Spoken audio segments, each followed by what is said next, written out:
All right, hey guys, we're going to continue our discussion of the Vietnam War by talking about 1968 and how it's a turning point in the war. We're talking about the Tet Offensive, its impacts on the war in Vietnam, but also on American politics as a whole.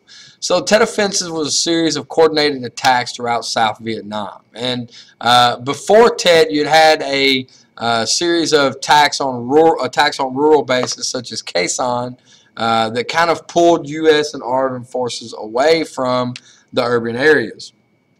However, that was a cover for the main attacks, which happened on January 30th of 1968 during Tet. And Tet is the Vietnamese New Year. And basically, before that year, Tet had always been kind of an unofficial ceasefire between the sides. But 84,000 communist soldiers attacked 12 American bases in 100 cities throughout South Vietnam. Now, Westmoreland calls the Tet Offensive a defeat for the communists, and he's right from a tactical standpoint. The communists, the cities that they did take, were taken back very quickly by American and ARVN forces, but over 45,000 enemy soldiers were killed. However, what the Tet Offensive showed was that no part of South Vietnam was safe from attack. So after all of the talk that Westmoreland had made about, we're about to win the war, we're breaking the backs of the enemy, we're on the verge of winning, the American public finally sees that, after all of this fighting, the enemy is no less capable of attacking than it was before. This is going to cause Johnson to basically not seek re-election. As you see, what happens in the American media begins to finally say that the United States is not going to win the war. Walter Cronkite, one of the most respected journalists in American history, does a special report and basically tells the American people that hope is lost. Time and Newsweek both publish editorials about it. So criticism grows more and more. And Johnson's Secretary of Defense, Robert McNamara, starts to work on plans to end the war. Meanwhile, as Johnson's policies are opposed in Vietnam, a lot of people think that we should pull out altogether. Even more people probably think that we should be more aggressive and go ahead and use all the weapons at our disposal. But what happens is there's a nomination fight between Eugene McCarthy, who is an anti-war senator from Minnesota, Robert Kennedy, former Attorney General and the younger brother of John F. Kennedy, and Vice President Hubert Humphrey, who is a pro-war candidate. You guys want to make sure you watch the Cronkite video on my website that shows Cronkite's comments about the war. All right, so Johnson, again, and McNamara are searching for solutions. Westmoreland asked for more troops. Johnson denies him because he's been stung by this in the past. This is how we had gotten to this point. Westmoreland asked for 100,000, 200,000, 300,000 more troops, ensuring the president that would win the war. And basically, Johnson says no, and they start to try to figure out a way to end the war without more troops. McNamara suggests airstrikes.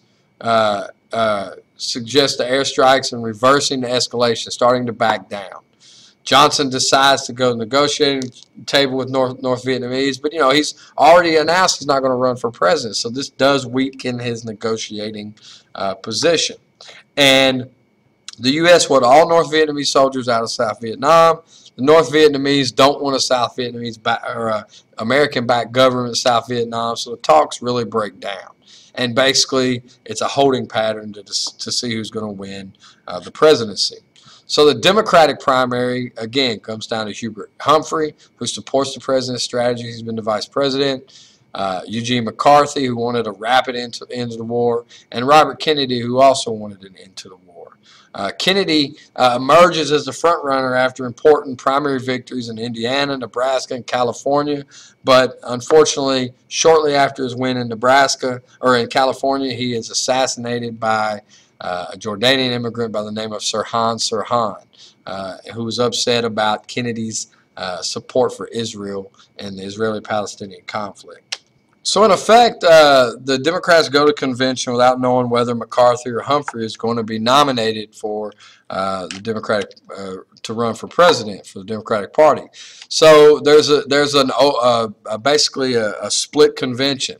Outside, the scene becomes even more chaotic because there are anti-war protesters that have descended upon the convention hall, and Chicago Mayor Richard Daley sends police and National Guardsmen down there to keep order, but violence breaks out, and television crews capture these violent scenes between protesters and police down outside the convention hall. So this chaos shows this growing generation gap. Humphrey winds up getting the nomination, but basically he is destined to lose to Richard Nixon, who gets the Republican nomination, along with Spiro Agnew as the vice presidential candidate. Now, Nixon claims to have a secret plan to end the Vietnam War. Also, you had a third-party candidate by the name of George Wallace, who you guys should remember as the governor of Alabama, who tried to prevent the desegregation of the University of Alabama. George Wallace appeals to conservative white voters, specifically Southerners, but other working-class whites as well. He opposes civil rights legislation, the power of the federal government to enforce those. He also opposes school desegregation and also, war protesters. So he taps into a pretty powerful voting bloc. Nixon leads the campaign from the polls for most of the campaign, but as it goes on, Humphrey kind of backs off of the bombings, and basically peace talks start to make some progress. Johnson announces an end to the bombing in Vietnam a few days before the election, and Humphrey does close the gap some, but Nixon winds up winning by a little over 1% of the popular vote, but he crushes Humphrey in the Electoral College. It's like 300 to 190, 301 to 191. Wallace is a pretty successful third-party candidate. He gets 46 electoral votes and 13.5%, 13.5% of the popular vote, which is a pretty high number for most third-party candidates. However, Nixon's electoral margin kind of provides him with a mandate. All right, so we're going to talk about Nixon's policies and how, rather than end the war, he actually expands it. So Nixon had pledged to end the war. He says that he and his National Security Advisor, Henry Kissinger, had a way to end the war. So in '69, Kissinger begins secret negotiations with North Vietnamese, and basically the U.S. has a two-track strategy. One, Vietnamization. The Vietnamization is basically giving more of the responsibility to the South Vietnamese to fight the war. All right, so Nixon begins to slowly withdraw U.S. forces, and at the same time, however, he expands the war into Laos and Cambodia. First, it starts off with bombing, and eventually he's going to send American and South Vietnamese troops into Cambodia and Laos to try to stop shipments along the Ho Chi Minh Trail. Unfortunately, he originally conceals these. He knows that they'll be unpopular. So finally, in 1970, it comes out, and he's forced to announce that he's ordered troops into Cambodia. This fires up the anti-war protesters even more, and then you have the My Lai Massacre and the Pentagon Papers that contribute to even more anti-war sentiment.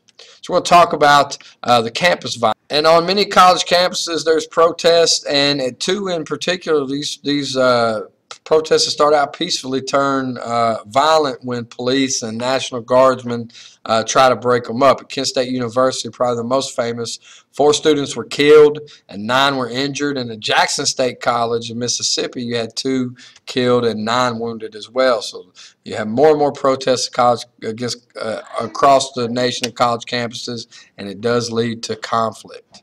Polls by this time show that half of Americans opposed the war. There was a coalition of groups that announced Moratorium Day, basically kind of like a new March on Washington. Actually, 250,000 protesters go march on Washington, making it the largest anti-war demonstration in American history.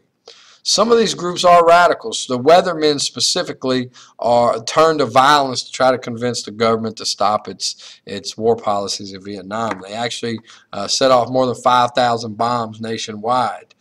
Most anti-war protesters do not submit to violence, but radical groups like the Weathermen and the SDS, which was not violent but was much more radical will become more common. Now, two events that really led to increased opposition. One was the My Lai massacre, where Lieutenant William Calley of the U.S. Army led a platoon of soldiers in killing 450 men, women, and children in the village of My Lai. And anyway, this kind of shows the craziness of the war, and more people come out against the war after that. Calley winds up actually being convicted of murder and sentenced to life in prison, only serves a couple years. And the second thing that happens is Daniel Ellsberg, a Department of Defense employee, leaks the Pentagon Papers to the New York Times. And the Pentagon Papers were secret government documents that basically showed that the government had been lying to the American public about Vietnam for years, all the way back to the 50s. And this puts even more pressure on Nixon. So the Democrats nominate Senator George McGovern from South Dakota. He was an anti-war. He was an anti-war senator, and he wanted the war to be ended. During this time, the 26th Amendment was passed, lowering the voting age from 21 to 18. I guess the idea was if people are old enough to die for their country, they should be old enough to vote for the leaders that send them there. McGovern hoped that it would be enough to help him win. But right before the election, weeks before the election, there's a breakthrough in peace talks, and it propels Nixon to a landslide win. So the peace agreement basically drags on. Nixon tries to force the North Vietnamese to make concessions by bombing, but this obviously doesn't work either. But finally, in January 1973, there is a peace agreement signed.